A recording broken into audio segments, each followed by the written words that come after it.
ये पिक दिखाना चाहूँगा सर आपको। ये कहाँ की है सर? ये हमारी सेंट्रल जेल की है, भोपाल की है सर। तो सर ये जन्माष्टमी पे है? यस, जन्माष्टमी है।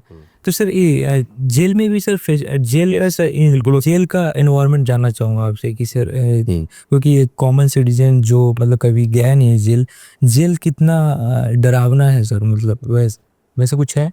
मतलब डरावना रहना तो नहीं है, बट हाँ ये एक जगह है जहाँ पे लोगों की जो इंडिपेंडेंस है आपकी कानून के तहत, जो कई लोग उसमें जेल में दो टाइप के लोग रहते हैं। एक होते हैं जो सज़ा जिनको हो गई होती है, कॉन्विक्ट्स, कोर्ट से उनको सज़ा मिल गई होती है एंड वो अपनी सज़ा काट रहे हैं जेल से। दूसरा होते हैं अंडर ट्रायल्स, जो गिरफ्तार हुए होते हैं किसी अपराध में और वो जेल में रहते हैं जब तक उनको या तो जमानत ना मिल जाए या जब तक उनकी सज़ा ना हो जाए। तो there two type of prisoners, पहली बात तो ये है। तो कॉन्विक्ट्स का अलग तरीका है रहने का और अंडर ट्रायल्स अलग तरीके से रहते अलग उनके सेल्स भी अलग नहीं, वो एक साथ ही रहते हैं, बट कॉन्विक्ट्स उनके ऊपर निगरानी भी रखते हैं जो अंडर ट्रायल्स के ऊपर। तो कॉन्विक्ट्स पर ये जो सेलिब्रेशंस एंड ऑल जो मैंने बताया ये सब कॉन्विक्ट्स के लिए होती है, ये अंडर ट्रायल्स के लिए नहीं होती है। अंडर ट्रायल्स का अलग तरीका हो, मैंने आपको पहले बताया। तो जो हमारा जन्माष्टमी का त्यौहार होता है वो हर जेल में मनाया जाता है, काफ़ी हर्षोल्लास से मनाया जाता है, बिकॉज कृष्ण जी का जन्म जेल में हुआ था।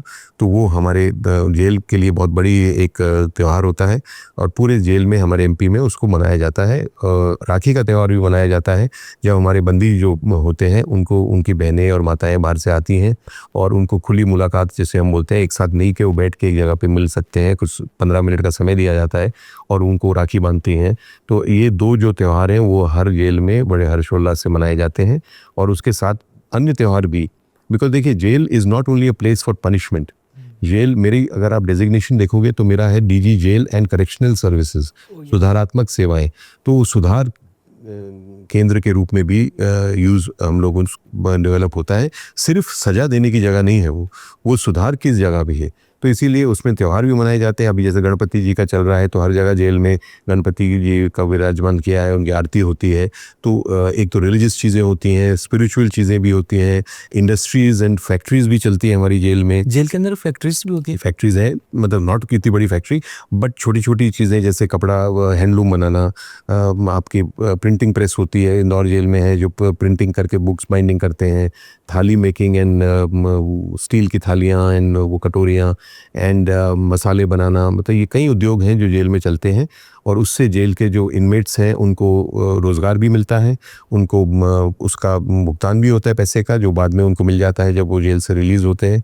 और इस प्रकार से एक वो सुधारात्मक केंद्र भी है ताकि वो बेटर नागरिक बन सकें। जब वो अंदर रहें तो उनको कुछ हो करने के लिए, और जब वो बाहर आए वहाँ से सज़ा काट के या जमानत पे जैसे भी, तो वो एक बेहतर नागरिक के रूप में समाज में इंटीग्रेट हो सकें। तो जेल का ये महत्व होता है। देते हैं आप लोग नहीं? तो सर ये पिक दिखाना चाहूँगा सर जी। ये पिक सर कहाँ की है सर? गोल्डन टेम्पल, अमृतसर। अमृतसर की sir ji. So sir are you religious? I am very religious. Yeah, you are religious. Otherwise, but religion for me personal matter. तो मैं रिलीजियस भी हूँ और मैं सर ये आपका होम टाउन क्या है सर? मतलब मैंने सुना था आप पंजाब से हो बेसिकली। मैं मूल निवासी पंजाब का हूँ।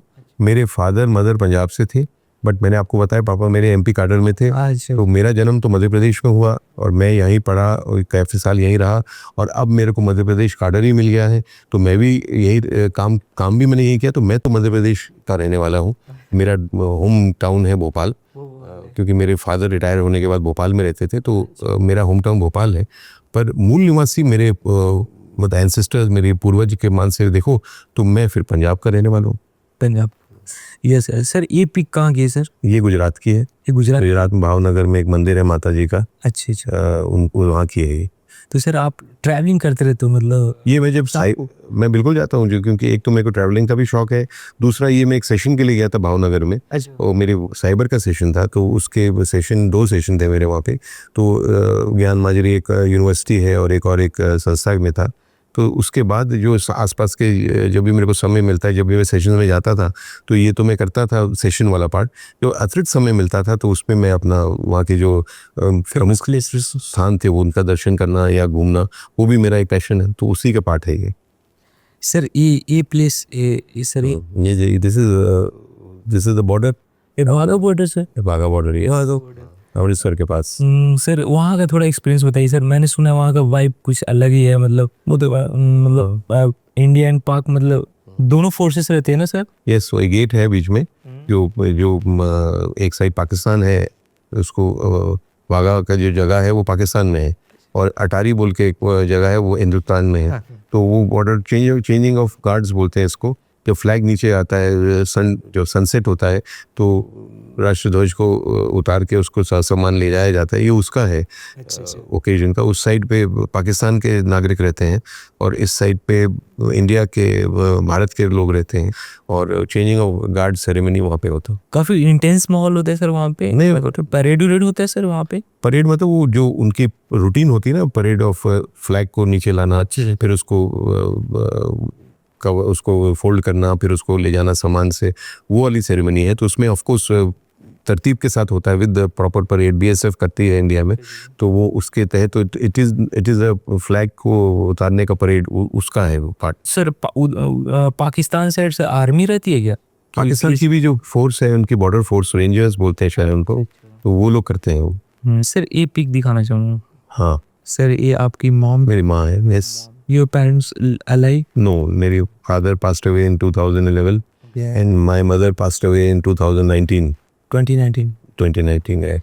सर मदर का रोल सर एक पर्सन का लाइफ में कितना रहता है? आप ये बताइए कि आपको आपकी मदर ने कैसे आपको इन्फ्लुएंस किया, मतलब कुछ मतलब 2-3 चीज़ बताओ अपने। मदर तो सबके लिए सबसे इम्पोर्टेंट रहती है। मदर फादर आपके लिविंग चाइल्डहुड स्टोरीज और यूनिक स्टोरीज मॉम के साथ। हाँ, चाइल्ड स्टोरीज तो बहुत हैं, बट आपने मॉम के लिए ज्वाइन किया था सर्विस, एग्जाम दिया था आपने? डेफिनेटली, वो तो उनकी बहुत बड़ा इन्फ्लुएंस था मेरे ऊपर, और वो जो बोलती थी मैं वही करता था। और वो एक मैं हमेशा बोलता था माँ को कि वहाँ आप व्यक्ति नहीं हो। मेरी mother, I said you are not a person, you are an institution. वो ऐसी थी, कुछ काम नहीं करती थी वो। She was a housewife and a homemaker, but वो इतनी, वो हर चीज़ कर सकती थी। मतलब वो इतनी समृद्ध थी, इतनी एनर्जेटिक थी, और इतनी आइडियाज़ थे। वो जो बोलती थी कि मेरे को ये खुद के लिए भी कि मैं अब ये करूँगी, तो वही करती थी वो। शी वॉज वेरी, बोलते हैं ना, motivated and very energetic. And so उनने ज़िंदगी में हमें ऐसे ही पाला। फादर से तो हम लोग कम मिलते थे, पापा काम में भी लगे रहते थे। वो तो फादर पहली जनरेशन में, हम आपके और हमारे और उससे पहली जनरेशन में फादर का अलग रोल होता था। फादर से लोग थोड़ा दूर रहते थे, बच्चे, माँ ही देखती थी। तो हम उस जनरेशन के हैं जब हमारी मदर ने हमें बनाया, सब कुछ जो भी सिखाया। पापा was always there as a father figure, you know. पापा से हम बात कभी कभी करते थे, वो काम में ज़्यादा रहते थे मेरे फादर को। सर ज़्यादातर टाइम आपका मॉम के साथ ही गुजरा होगा बचपन में। Yes, mother was my friend, You call her as a friend? Of course, she was my friend, she was my philosopher, she was my guide, she was my mother, she was everything, because उस समय मेरी nature भी कुछ अलग है। मैं ज़्यादा लोगों से मिलने का भी शौक नहीं रखता। मतलब वो कई लोग होते हैं ना, बड़े एक्सट्रोवर्ट टाइप लोगों से मिलना, मैं इंट्रोवर्ट टाइप था, शुरू से ही था, और अभी भी हूँ। मैं अभी भी ज़्यादा लोगों से मिलने का शौक नहीं है रखता। तो अपना काम करो, अपने घर में जाओ। तो माँ थी उस समय, माँ थी घर में, तो मदर के साथ मेरा बहुत सारा समय बीतता था। She guided me in many things and made, आज जो मैं हूँ वो सभी लोग ऐसे ही रहते हैं। वैसे आपका भी यही है, माँ का रोल आपके लिए भी यही होगा, तो मेरे लिए भी वही है। माँ जो मैं आज हूँ, तो वो उन बहुत बड़ा श्रेय उनको जाता है। तो sir whom you were closer to, मतलब फादर और mother only? Father was very, my father very gentleman थे। वो कभी हमको डांटा भी नहीं, मेरे को याद नहीं कभी पापा ने आपको स्लैप किया है? No, I am telling you, उन्होंने मेरे को कभी डांटा भी नहीं। ऊंची आवाज में मेरे को याद नहीं कभी उन्होंने बोला हो। डर नहीं? हाँ, माँ ही देखती थी। और वैसे भी फादर मेरे बड़े जेंटल व्यक्ति थे। वो ज़्यादा नाराज़ नहीं होते थे, गुस्सा नहीं होते थे वो जब, तो इसलिए उन्होंने मेरे को कभी, I don't remember him ever telling me in loud voice also कि वाई यू ये क्या कर रहे हो वैसे, तो मेरे को वो भी याद नहीं है। अब शरारत नहीं करते होगे ना चाइल्डहुड में? शरारती बच्चे थे आप? नहीं, शरारती तो सभी होते हैं, हम भी कुछ करते ही तो होंगे, बट फादर तक जाती भी नहीं थी बात, माँ ही देख लेती है। बट अगर जाती भी होगी तो उन्होंने मेरे को कभी कुछ बोला नहीं।